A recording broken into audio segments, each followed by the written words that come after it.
But Mr. Callis believed that an opportunity to collaborate with the Court of Fontaine and the Fontaine Research Institute was hard to come by, and would allow us to build many valuable... Not only would the Aquabus be a good business investment, it would also boost our reputation among the general populace, eventually paying us massive dividends down the line. But the two couldn't come to an agreement. Romeu ended up taking a lot of people with him when he left Spino di Rosula altogether, and the split was on extremely bad terms. Ugh. And with Papa's stubbornness, I can definitely imagine how it must have gone down.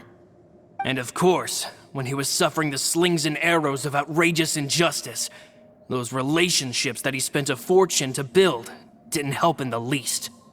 Yeah, you could say it was the price he paid for sticking to his beliefs.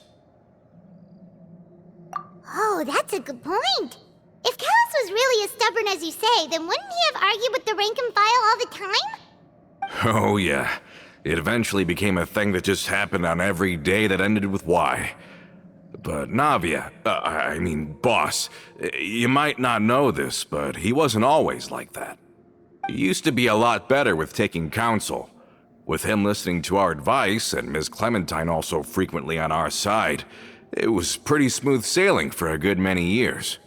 But on the matter of the Aquabus, even Ms. Clementine completely stood by Mr. Callis' side. Huh. I never knew. But from my perspective, Romeu's position had a lot going for it. Couldn't they have sat down and talked it out? I think the Aquabus was just the straw that broke the camel's back. On that topic, they eventually came to a rather radical conclusion. They believed that Miss Clementine lost her ability to serve as an impartial mediator when she became pregnant with Callis's child. So, they thought she had betrayed them? But that doesn't make any sense. Before she was their mediator, my mother was also her own person, and a member of the Spina. She should have the right to take any side she wished. Yeah, but to them, even taking a side was betrayal enough. They felt like their voices could no longer be heard once their sole mediator had gone over to the other side.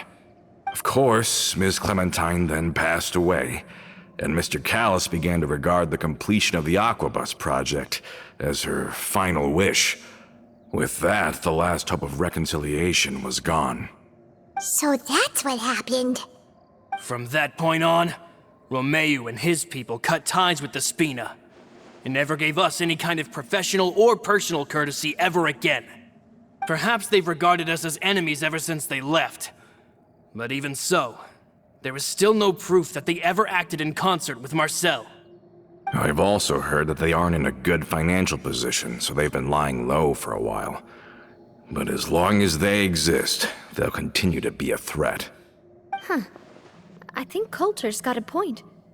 Both Marcel and Romeu had my father in their sights for a very long time. Even though Marcel's faction has been dissolved, we still don't know anything about Romeu's whereabouts. If they're still trying to get revenge on us, with how distracted and vulnerable we are, now would be the best time. Good thinking, boss. We should keep an eye on them at all times. I'll let my men know right away. Thank you for that, Florent. And Coulter, thank you for telling me about this as well. Don't worry, it's nothing. Do you have a moment right now? How about we go out for a walk? I've heard so many incredulous things today. I'm finding it a bit hard to calm down even now. I mean, to think that I'll just never see them again. In that case, why don't we go back to the court? I can pick up Adele's uniform while we're there as well. It'll save Laurent's guys a trip. Want to come with me again, you two? You don't mind, do you, Coulter? Of course. That's fine by me. Then let's go! Paimon feels like a lot's hinging on this visit. We really are the best of partners. Come on, let's go.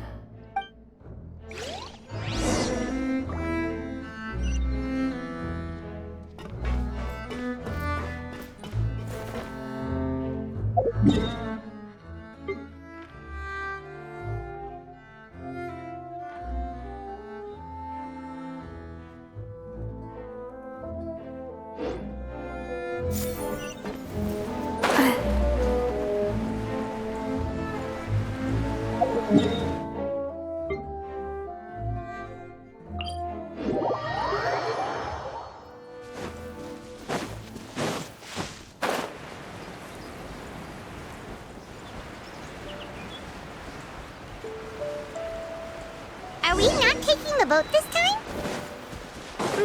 It's nice to walk from time to time, isn't it? Think of it as something like a hiking trip. Once we're there, we can stay a few days before we return. Sounds good. I haven't walked this road in a long time.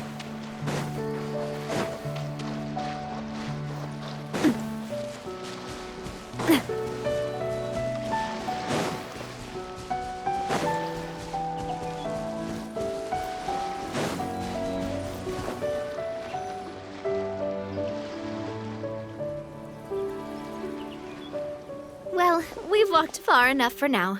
Let's take a break. Since we're out for a walk, we shouldn't stress too much about the destination. I've grown old, so I'm not as fit as before. It's a good thing that at least my work down in the fortress was quite the workout. Well, Paimon thinks you're doing great. We didn't have to slow down for you at all. Back in the days before the aquabus lines were built, we often had to hike north with our goods, then catch a boat to the court. Malus and I must have traveled this way hundreds of times. When we were tired, we would lay down for a while on the grass, and when we were hungry, we'd catch a fish or two. The Spina was still on the rise back then. Mr. Callus was generous, and everyone had the chance to strike it rich, so of course we all worked really hard. And now, in the blink of an eye, the aquabus lines have been built, and this road has fallen into disuse. Oh, I know. I was just being a little nostalgic. Then let's stay here a bit longer. Anyone want snacks? Oh, is this another chance to try some of Navia's macarons?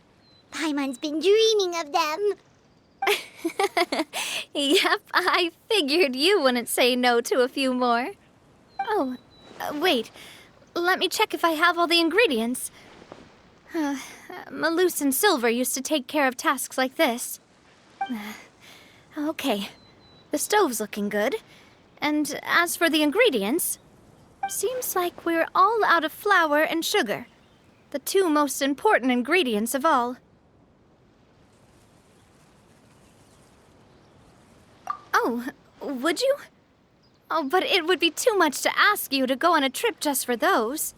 We should contribute to making the macaron too. Don't worry, we cook out in the wild all the time, so he should have some stuff on hand. Oh, that's great. Then I'll leave the ingredient gathering to you. As long as we have some sweet flours and wheat, I can start the baking. Then I'll go look for some boxes nearby for a makeshift table and chairs. Great. Then I'll prep the stove. Let's get to work, everyone.